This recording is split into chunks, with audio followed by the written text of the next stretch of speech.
الكابتن راضي شنيشل لم يقدم استقالته، والشرط الجزائي لإقالته هو 75 مليون دينار عراقي. العراقي أيمن حسين مهاجم الخور سيعود اليوم للتدريبات الفردية مع ناديه بعد سلامة جميع الفحوصات الطبية الأخيرة التي أجراها اللاعب في الدوحة.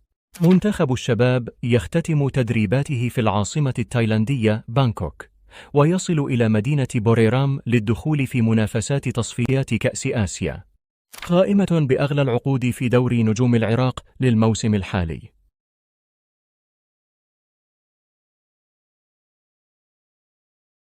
بتوجيه من السيد رئيس الوزراء الدكتور آياد بنيان، يزور السفير الكوري الجنوبي في بغداد سونغ سو جوي من أجل تسهيل الحصول على التأشيرة للجماهير الراغبة بالسفر إلى العاصمة. سيؤول للوقوف خلف منتخبنا الوطني في مباراتهم القادمة، وأبدى السفير تعاونه الكبير في إصدار التأشيرة لمن يرغب بذلك، كما تم مناقشة إمكانية الاستفادة من الخبرات الكورية في رياضتي القوس والسهم والتايكواندو، والتي يعد فيها الكوريين أبطالا في هذه الألعاب، مما يفتح آفاق تعاون كبير في هذا المجال مستقبلا.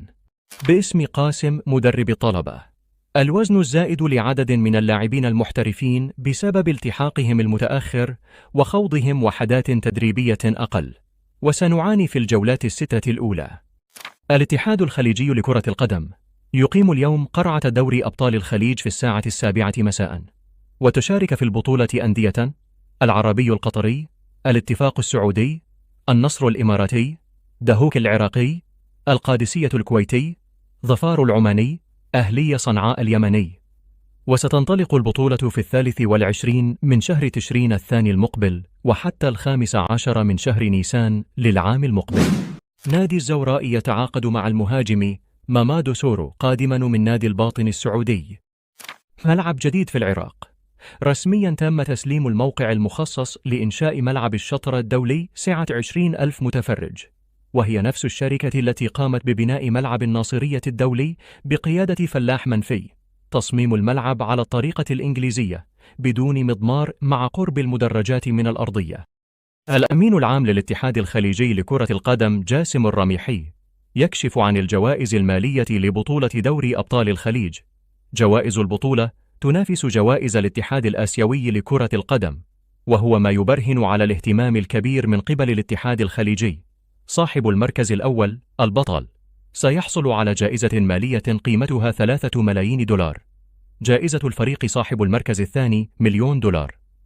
أفضل لاعب في البطولة سيحصل على جائزة قدرها $50,000 أمريكي، وجائزة أفضل حارس مرمى $50,000 أمريكي. هداف البطولة سيتحصل على جائزة قدرها $50,000 أمريكي أيضا. خيسوس كاساس يمنح الفرصة مجددا لمنتظر ماجد، ويضيفه لقائمة مواجهتي فلسطين وكوريا. اتحاد كأس الخليج العربي لكرة القدم يعلن عن مساهمة مالية للأندية المشاركة وغيرها من الجوائز المالية التحفيزية وفقا للائحة.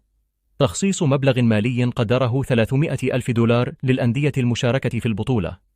مكافأة التأهل للدور نصف النهائي بمنح كل ناد مشارك مبلغا ماليا قدره $100,000. ستكون هناك مساهمة للسفر للعب خارج الأرض، تمنح لكل ناد مشارك مبلغا ماليا قدره $30,000 في كل مباراة يلعب فيها خارج أرضه.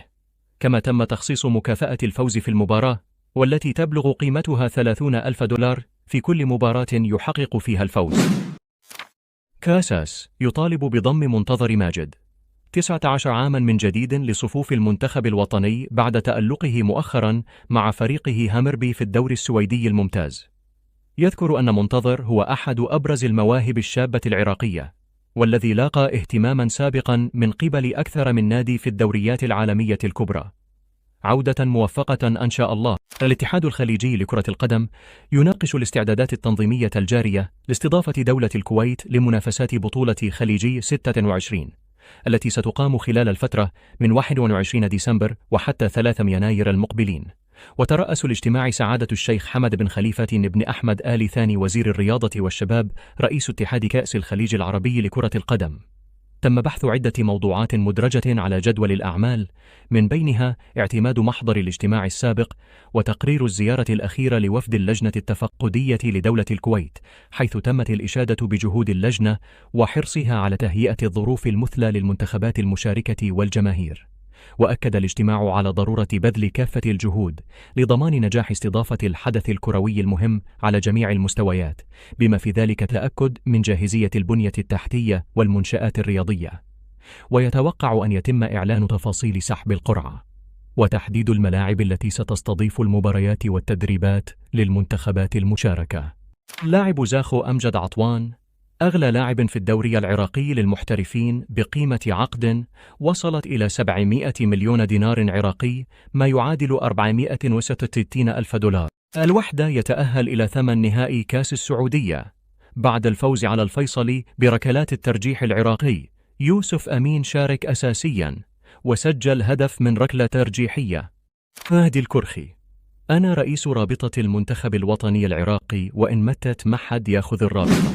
تصريحات خطيرة. جمهور يستلم رواتب بعد استقالته من المكتب الإعلامي لنادي القوة الجوية. حسام الدراجي: النادي متهالك وبلا رواتب، والإدارة منشغلة بدفع رواتب الجمهور المتعينين الفضائيين، ورواتبهم لا تتاخر ليوم بعد نهاية الشهر.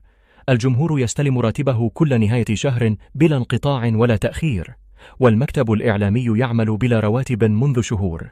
تيباس: العديد من الأمور تغيرت منذ قدومنا إلى العراق، وكل منصف يعرف مدى ذلك التغيير. قرعة دوري أبطال الخليج للأندية 2024 تضع فريق دهوك ممثل العراق في المجموعة الأولى إلى جانب فرق أندية النصر الإماراتي وظفار العماني وأهلي صنعاء اليمني. عبد الله جلال رئيس نادي دهوك العراقي: طموحنا الفوز بكل مباراة في البطولة، والجمهور مساند قوي لنا. نيمار بالزي العربي: أنا سعيد جدا من أجل السعودية، يستحقون فرصة استضافة كأس العالم. أعتقد بأن هذه النسخة ستكون للجميع ولكل الناس من أنحاء العالم للتعرف أكثر على الثقافة السعودية.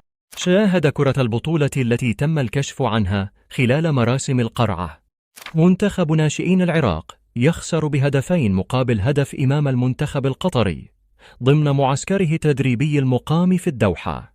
عبد الرحمن محمد نجم الكرة الإماراتية السابق: نشكر اتحاد الخليج على إحياء البطولة التي لها فضل على الجميع.